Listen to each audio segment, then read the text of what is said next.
All right, we're here to talk a little UConn women's basketball today with Daniel Connolly. You've seen him on the podcast. You've read his stuff. You've seen him all over the place. Daniel, thanks so much for hopping on and talk a little UConn women's basketball tonight.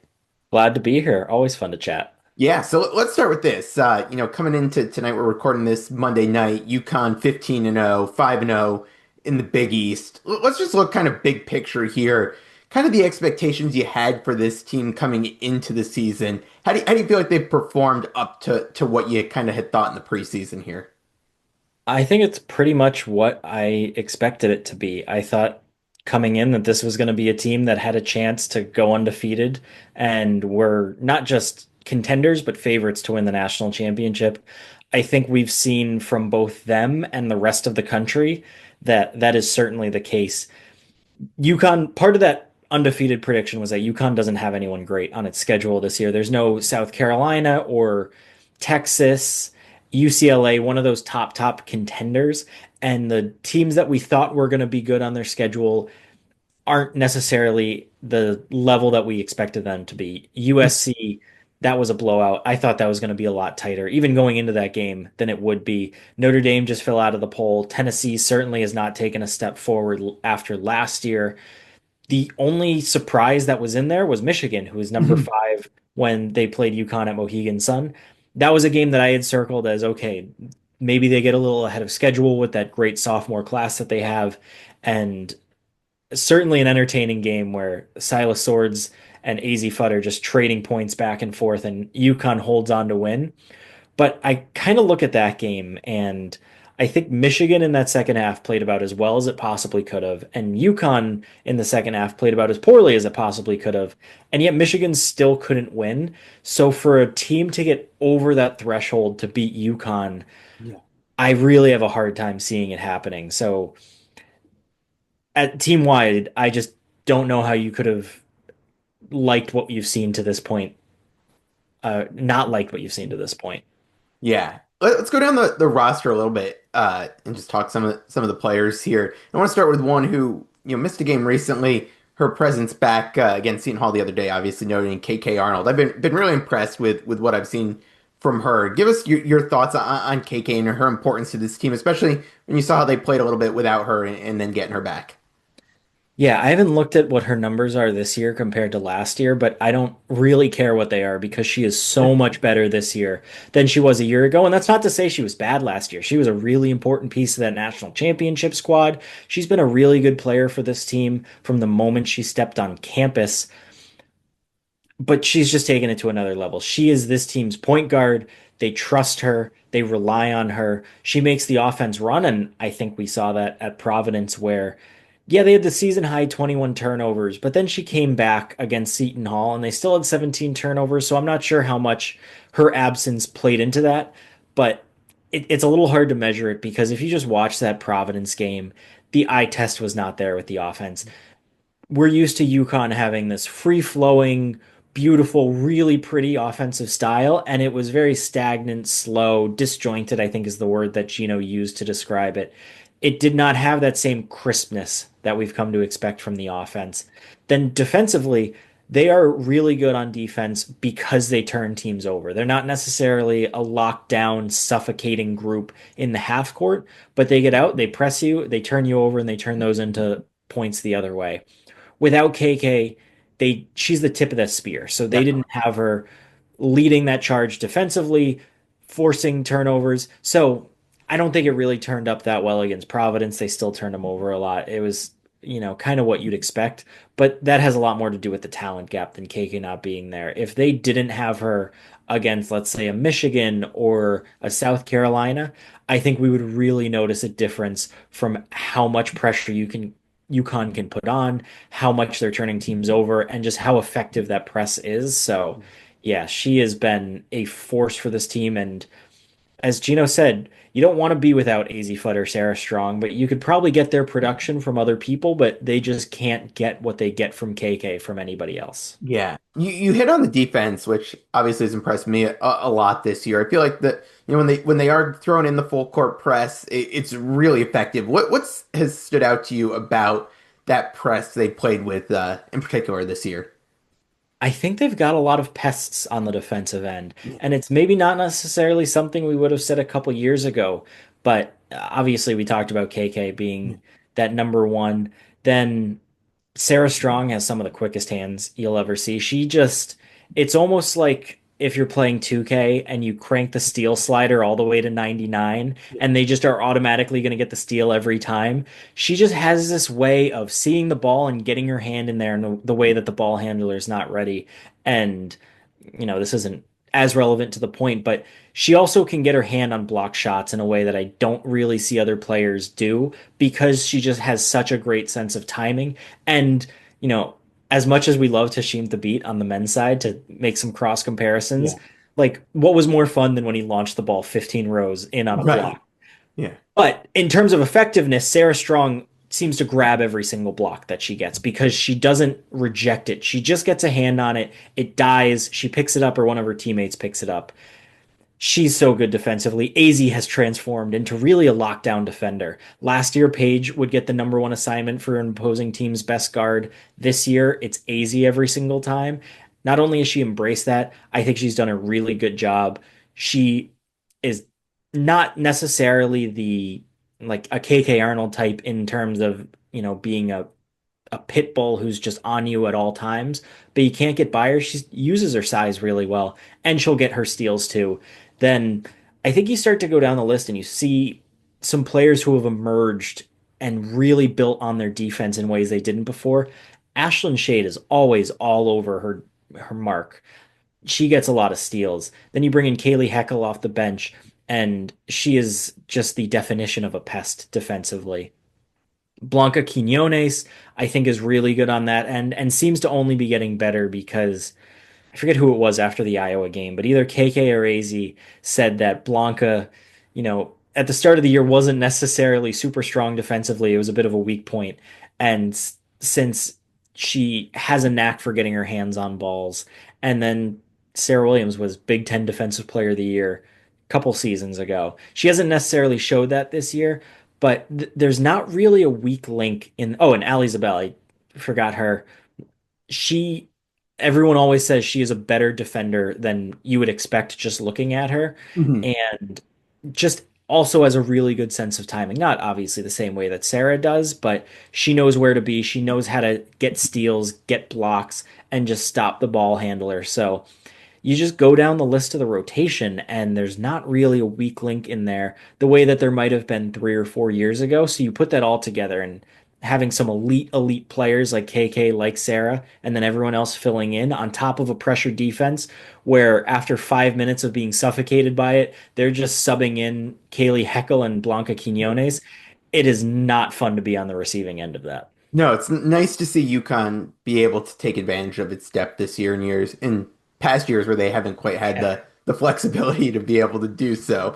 Yeah, I know you started talking on the defensive side about Sarah, and I want to talk about her game a little bit. I mean, I think last year we all saw how good she is and just kind of said like, hey, that's kind of the floor of her game. I mean, the sky's the limit there. How have you seen her grow this year from where she was last year? I don't think you can really measure any improvement in her skills the way that, like, oh, this player really improved their defense. They Yeah. really improved their passing. They're a much better rebounder because we all saw that Sarah had every single one of those tools last year. There's nothing in her game that can really be improved, but I think the biggest difference is she now understands she's one of the best players on this team. She knows she's counted on to be a leader, and she's comfortable playing that way. So she asserts herself. I think a really good example that I like using is in the opener against Louisville. They go up big, Louisville fights back. I think there were about 5 minutes ago, 2 minutes ago, somewhere in there. Louisville goes on a run, gets it back within 10. They've got all the momentum. And the next time up the court, Sarah gets the ball. She takes it to the basket. She scores. Next time up the court, Sarah gets the ball. Sarah scores. And boom, just like that, the game's over. Yeah. It was very clear that she took it upon herself and in her head was saying, yep, this is going to go be my ball. I'm going to go score it. And this run's going to end. There was an assertiveness, a decisiveness about it. That's, I think, the biggest difference because last year she was really conscious of not stepping on the toes of the older players. And, her coaches or teammates were almost begging her, like, Sarah, You're really good. We need you to play like you're one of the best players in the country. We saw in the Final Four that she started to put that together, and I think it's just a continuation. So Sarah is not only as has the talent to be the best player in the country, she's now acting like it too. Yeah, it seems like her confidence seems to have really gone up a notch, especially in my opinion, just taking a look at her shooting from three. It seems like she's Yeah. a lot more willing to take those. Is that what you're seeing as well? Yeah, it's a much quicker trigger. She's not, I mean, Gino still wants her to shoot the ball more, but it feels like anytime the ball comes out to her and she's got an open look, she's not hesitating when she's taking it. Yeah. Speaking of shooting, let's talk about Azzi a little bit. I mean, you look at her numbers across the board. Was it 49% from the field, 48% from three? Just continuing to impress. I mean, this year, kind of, the one of the leaders on this team. What would have been your thoughts on her kind of at this halfway point through the year here?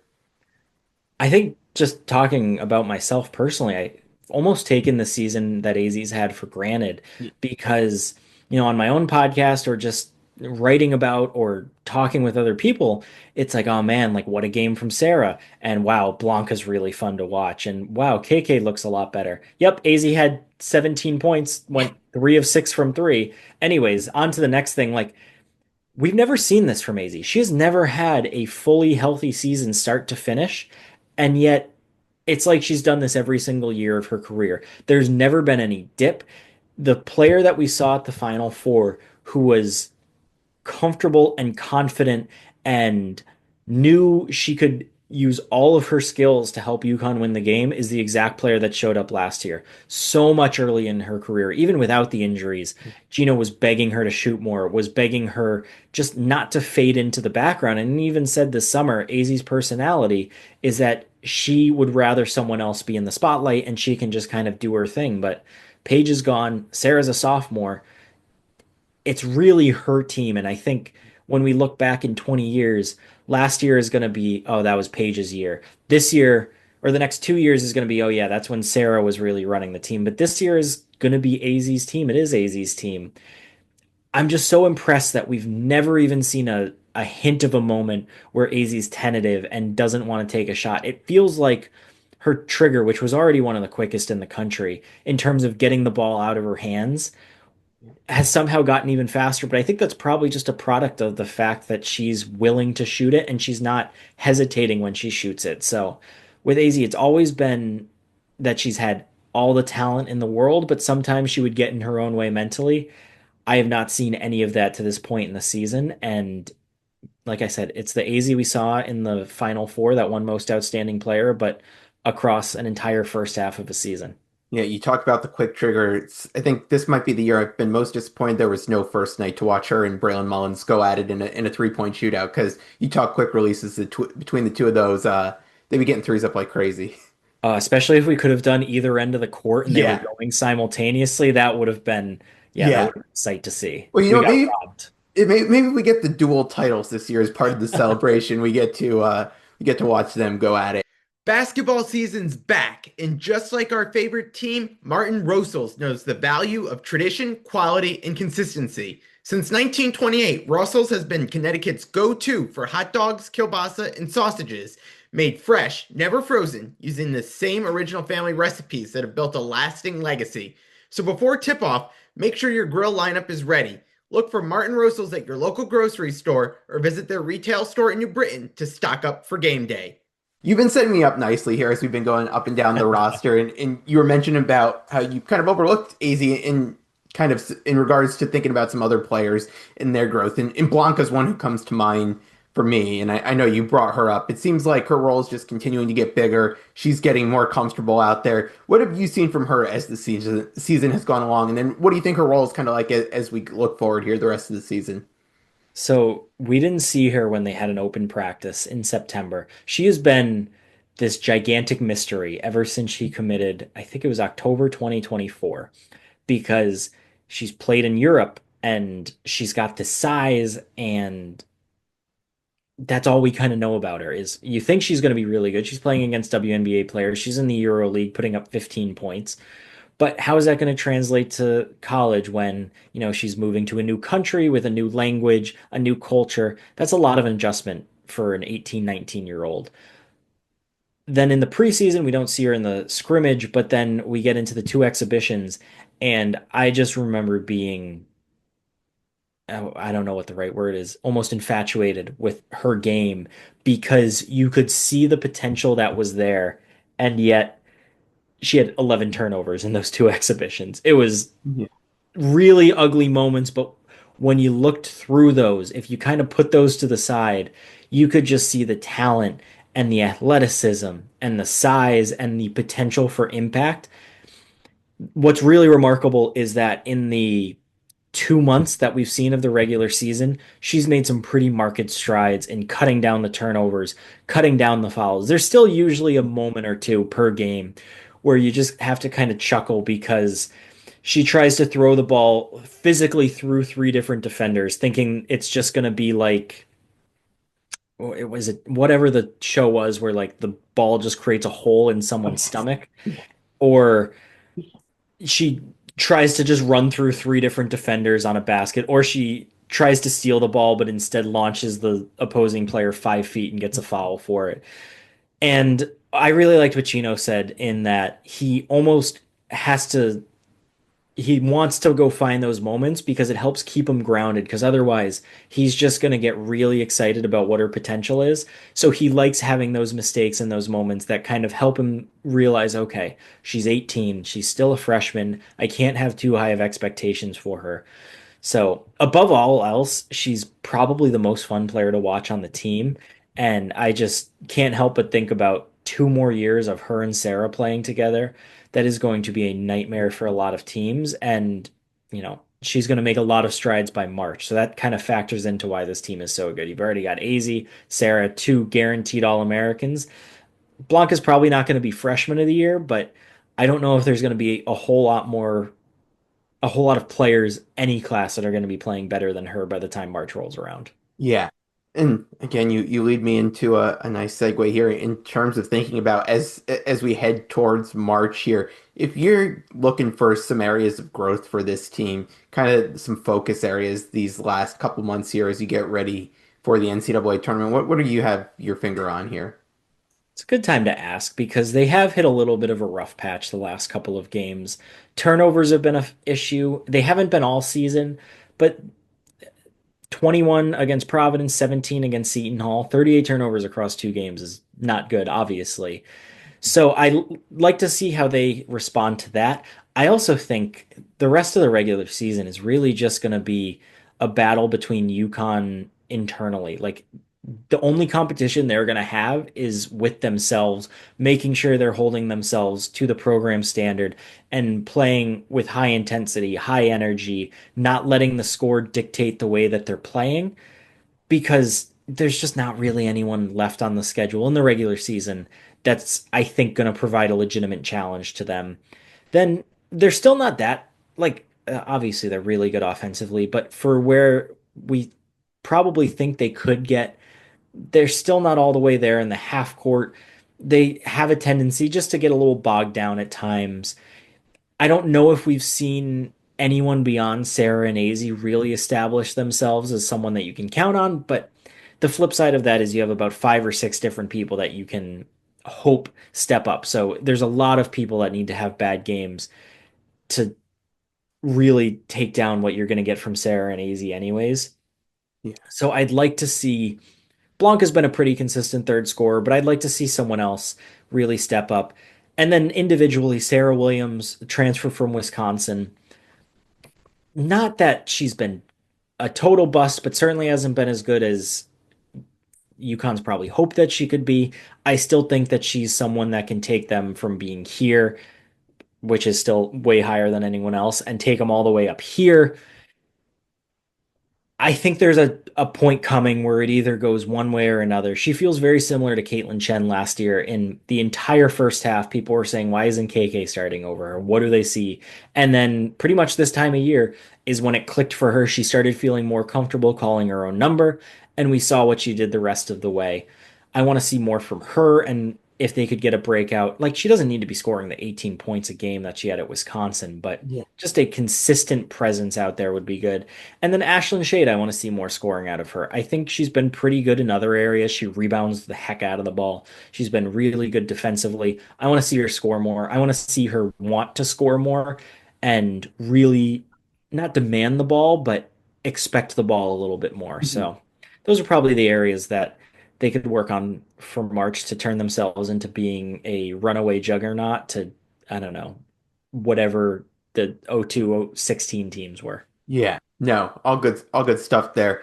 As you look up and down this roster, I know there's a lot of star power here. Who would you say is the most underrated player on this team that maybe doesn't get the buzz that they should? Ooh, that's a tough one. I think this is a good opportunity to talk about Ali Zabel. Okay. And I've been pounding the drum on Ali Zabel for years and years now. I saw her at a recruiting tournament in 2022. There was no UConn interest at the time. Didn't even know if she wanted to go to UConn. Knew Yeah. nothing about her, but I just saw her play and thought she was unbelievable and had just kind of written her name down as someone to keep an eye on in future years, probably at some like Iowa or Michigan, some mid-major Midwest or some Midwest power Yeah. conference school. And then all of a sudden she ends up at UConn to my excitement and doesn't do a whole lot last year. And I'm almost kind of embarrassed to say as the like driver of the Ali Zabel bus, I didn't really take her into account this year. I never asked Gino about her. I never really wrote about her. And she has been, I think, a really, really nice piece off the bench. She's had some big scoring games, but I think what's most noticeable with her is she looks comfortable every time she's out there. She looks like she feels like she belongs out there every Mhm. single time. So even if she finishes a game with, let's say, 5 points, she's still playing the exact same way she did when she had 18 points against Xavier or whatever the number was. So she doesn't necessarily get a ton of minutes. Sometimes her minutes come and go a little bit, but she did get the start in place of KK when KK missed the game against Providence with the broken nose. And she got it because Gino thought that, yeah, she's not a point guard, but she had the smarts in order Mhm. to handle the position. I think any minutes that she gets this year and any success that she has is really going to benefit UConn in the future because she is not Azzi Fudd, but she is at least a similar type of player to Azzi in that she can hit a lot of threes in a short stretch and blow a game open. She kind of is a similar size as a guard that can play wing. She's not a point guard, but she can kind of fake being a point guard. So when Azzi's gone next year, I think she's going to be a very important piece in replacing that. So the better she does this year, the more well set up UConn's going to be next year. Yeah. As we go down the names, I'll just wrap with one more that we haven't brought up in it. And I know she played a pretty big role last year in Jana. What do you see her role being like as this season goes along here?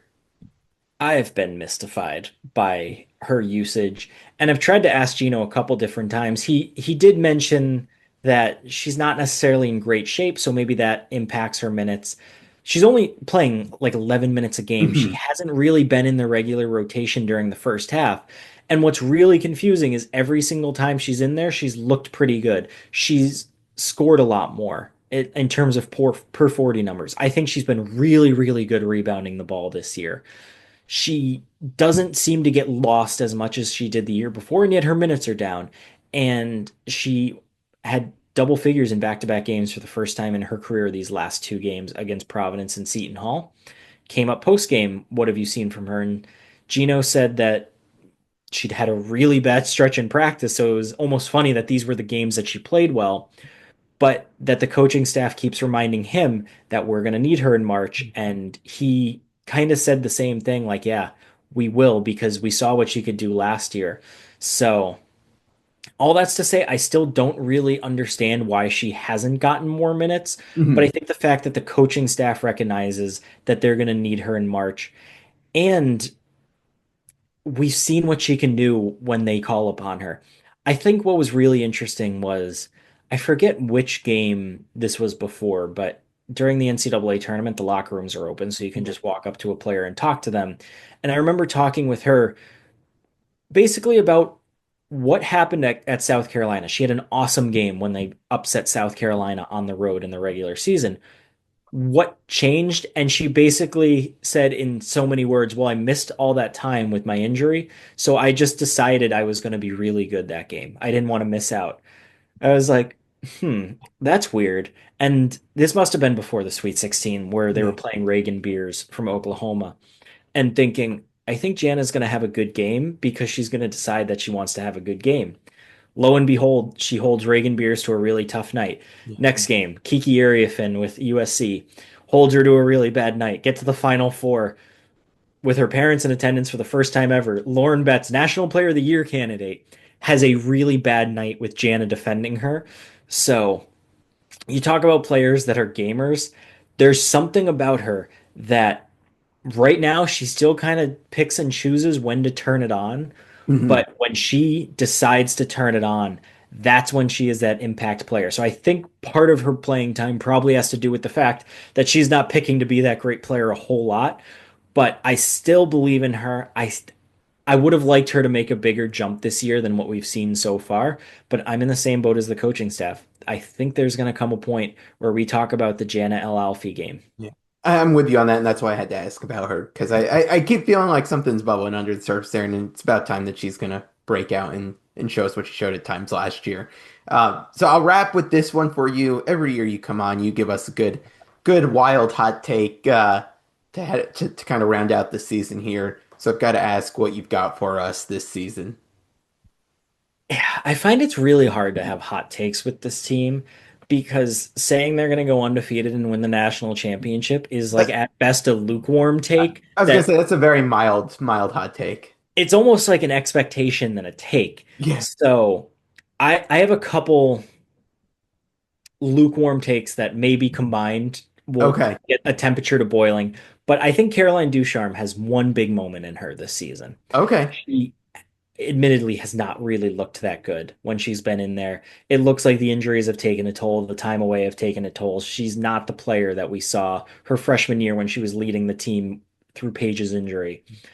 I still think she's got this clutch gene in her. I don't know how, I don't know what it looks like. I still believe there's one important Caroline Ducharme moment where she makes a contribution in a game that matters, in a part of the game that matters. Not like 15 points in the fourth quarter when they're up 75 on Xavier. Yeah. But some point we're going to get a Caroline Ducharme moment. My next one is that I don't think their Final Four is as dominant as it was last year, in part because I mean, this is a hot take in and of itself. I think last year's UConn team reached a higher peak, a higher Mhm. point. Not saying they were here the whole time, but a higher point than any other team has ever reached in the history of the sport because they were that good in Tampa. I don't think this year's team gets to that, but I think their run through regionals is a lot less rocky. I mean, last year they were down at halftime Yeah. to Oklahoma and had to come back. They needed 40 points from Page to win that game. And then USC got it within 5 to start the fourth quarter in the Elite Eight.